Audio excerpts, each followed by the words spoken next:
Hello everybody. I am back. I know I haven't made a video in a week or so. I was gonna wait a couple more days until I felt better, but I feel like, I gotta make a video. I feel like poop right now. I'm sick once more. I've been sick like twice in the past month and a half. It's so annoying. I hate it.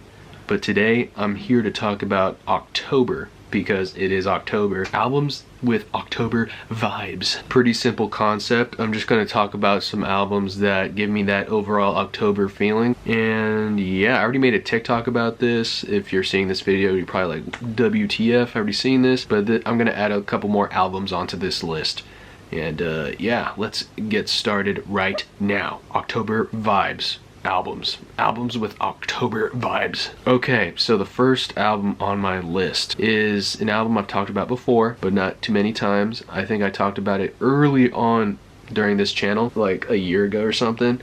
And the album is by the band Helium, and it's called The Dirt of Luck. I absolutely adore this band. I adore this album. If you're looking for that cartoony October feeling, then this is definitely the album for you, and let me explain why. So, I was born in 2001, so I grew up in the 2000s, and this album pretty much reminds me of those scary godmother movies that would be playing on, I think, Cartoon Network, and they would scare the crap out of me at the time. And this album kind of could be played during that whole entire movie. They have a couple movies, but if this album was in the background, it wouldn't be out of place, and it has that cartoony feeling, if you know what I'm trying to say. This album is very colorful. If you listen to it from start to finish, I don't think it gets boring at any point. It's very fun to listen to, man, and I recommend it to anybody that's really into 90s music, alternative, indie rock. Okay, moving on to the next album that gives me that October feeling. And October has spooky stuff, like there's ghosts, there's jump scares, there's all this stuff. An album that kind of encapsulates that whole entire spooky aspect of October is an album by the band Knocked Loose, and it's a new album that was released this year. You Won't Go Before You're Supposed To. Heck yeah. Now, I said this in my TikTok, but I'm just repeating it once more, and I guess add a little bit more details to it. The whole entire album could have been playing in that new Terrifier movie, and it would not be out of place whatsoever. In your face, very impactful, very dark. Looking at the cover gives you the heebie-jeebies. It really just makes you scared, and that's what I'm kind of going for when I'm choosing this album. I want to get scared. Speaking of Terrifier, I have not even seen it yet. I have seen the first two, obviously, and I love it. And dude, I always see people talk trash about it sometimes, and I'm just like, bro, like, even I know those movies are supposed to be in your face and just gory and all this stuff, and it's just the fun aspect that people take out of it, and they try to make it, they try to critique so much from the movies, and I'm just like, dude, take it for what it is, because what it is enjoyable, fun, in your face, bloody, all that stuff. And it should be like that for a scary movie sometimes. People love that. And also, shout out Elliott Fulham, who's in all those movies. I have not seen the new one yet, and I'm trying to avoid all spoilers, because I don't know. I don't want things to get spoiled. But yeah, shout out my boy Elliott Fulham. Mutuals with bro. He's very awesome, very charismatic. Such a way of presenting music, not just acting, but his music as well. He's a great musician at such a young age. You know what I'm saying? I think I don't know how old he is, but he's pretty young. So, speaking of people being named Elliott, let's move on to my next pick. I'm picking any album by Elliott Smith. So when I say October vibes, October feelings, obviously I'm talking about fall, but I'm also talking about that Halloween aspect. So Elliott Smith is the epitome of fall, I would say. But October is also fall, so hell yeah, man. I don't think it's scary in any way whenever you listen to any of the Elliott Smith albums. It does make you ponder a lot. It does make you want to go on a stroll and just, I don't know, contemplate everything, And yeah, I feel like nobody really could criticize this pick. Am I crazy for picking Elliott Smith any album? I expect a lot of people this year to carve pumpkins with, I don't know, try to make the Elliott Smith portrait or something on a pumpkin, that would be gas. I know somebody could do that. I'm pretty sure somebody has at some point. Alright, next album I want to talk about is by the band Failure, and I'm talking about Fantastic Planet. This could also be Elliott Smith's situation where you could pick any of the albums and wouldn't be out of place, you know what I'm saying? If you picked Failure's Comfort album, that could fit perfectly within the spooky realm of things because that album is dark. And you could also pick Magnified, you know, it kind of has a lot of everything, Failure.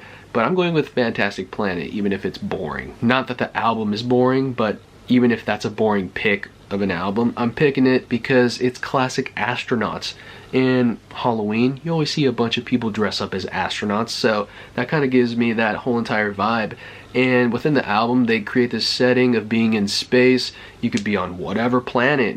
It's a fantastic planet, so it doesn't really matter. And that's the creativity and fun part of everything within that album, and that's why I'm picking it, even if it might be a little bit cheesy or boring. But astronauts are cool, so I'm picking Fantastic Planet by Failure. Also, I didn't really discuss that I'm sitting down, but you know, I'm just so creative in showing you guys how exhausted I am by sitting down instead of standing up like I would usually be doing in my videos. But I used to sit down all the time, so it's really not that big a deal, but I'm trying to be dramatic right now. But I'm dying. Anyways, this next album I gotta read off my notes because I don't know how to pronounce it, and I looked up the pronunciation. I think it's a type of moth or something. Bear with me here. This next album is by September, and it's called Erasmia Pulcella. So yeah, I stumbled upon this album when I was going through Spotify, and I was just trying to find more emo music, you know, in that same realm of Strictly Ballroom, The Lazarus Plot, Frail, kind of stuff of that nature. And I stumbled upon September, and I found out that this band is from San Jose, which is awesome. I'm not from San Jose, but that's about an hour away from me. So any band that's cool AF and that is within my vicinity, I'm always gonna root for and just be a bigger fan of because they're from somewhere I recognize. And dude, I was listening to this album and I was completely not caught off guard because I didn't know what to expect, but I guess I was just surprised by the fact that I was listening to a song and it was so good that I didn't realize that it was about 10 minutes. And I was just like, when has that ever happened to me? You know what I mean? Like, songs feel like 10 minutes might feel like half an hour, you know what I'm saying? Like, you never really know. But I was listening to the song and the 10 minutes went by so quick. It really made me feel like fall, you know? It made me feel like October. Even though the band is called September, I'm seriously not trying to be funny, ironic, whatever term you want to use. You know what I'm saying? It really captures they should have been called October, but you know, it is what it is. I'm not really mad at it. I was born in September, so this is even better for me. It captures that misty fall corn maze type of vibe, man. You're at the pumpkin patch. It gave me a great feeling within. Alright, so these next two albums are the last albums on my very short video, but very fun video to make. These next albums are going to be about rap. And yeah, man, hopefully you guys like rap because I've been getting into it a lot more recently, and it's what I started off listening to when I was, you know, listening to music in my journey. First album I'm going to talk about is by Young Lean, and it's called Unknown Memory. And this kind of like contradicts everything, kind of, because the first time I listened to this was in 2015 summer school, not fall, October, Halloween school, but summer school. So I would be doing my assignments on the laptop, dude, and I would just be like, man, I hate this stuff. I hate doing all this work. I'm not a fan of it. And then it would be lunchtime. I'd put on my headphones and then I play this album on SoundCloud, and I was just like, wow. I was being teleported, man.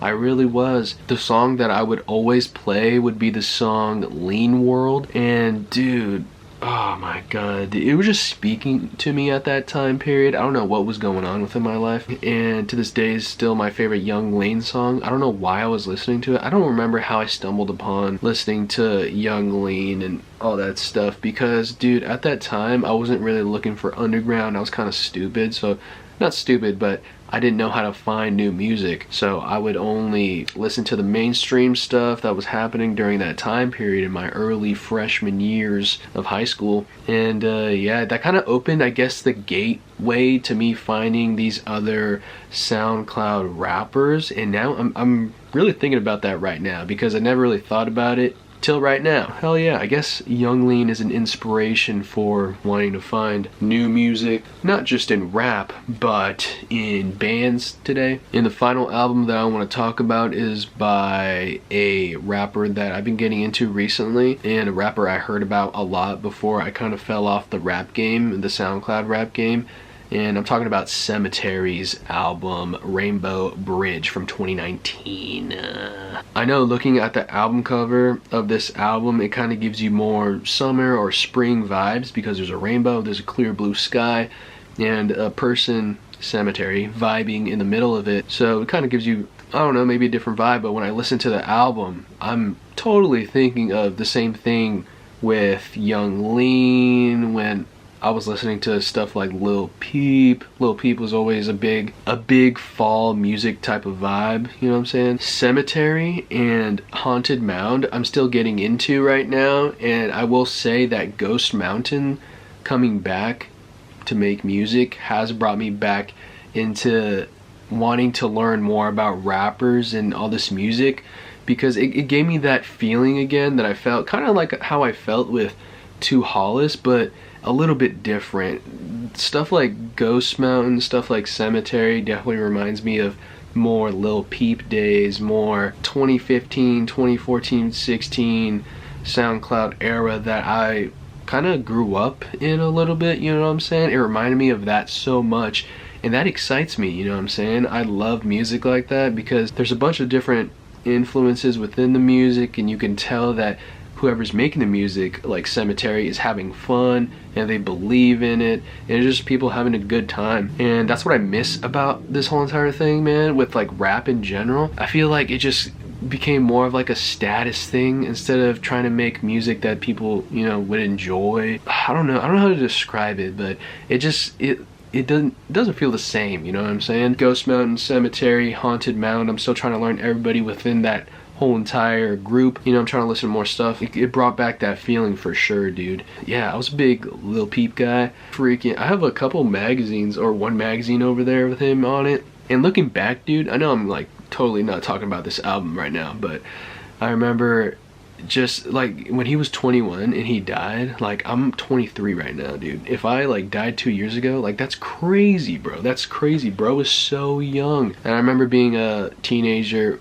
when he passed away, and I was just like, man, like he had so much life to live. Being 23 now, that dude did so much in such a little amount of time, and so many people are trying to be like that to this day, which is crazy, you know. Very influential. And I feel like Sematary, Ghost Mountain, and Haunted Mound can kind of be that influential group for a lot of people. And yeah, man, I really like this album. I had a fun time listening to it. It does remind me of October. Reminds me of Halloween specifically. Bro, y'all think I'm lying when I say I was a big Lil Peep guy? I think, when was this from? I don't remember, but I had this magazine, dude. And it's so like, look at that. You know what I'm saying? Big Lil Peep guy. This is Alternative Press. Dude, where's the date? Am I dumb? This was released November 2018. Yeah, dude. Big. Dude, this is like damn near brand new. It's a little dusty, but hell yeah, dude. Alright, that's enough of that. Hopefully you guys enjoyed this video. Hopefully I feel better in the next video. And yeah, October albums. Let's go, baby. Halloween. Yeah.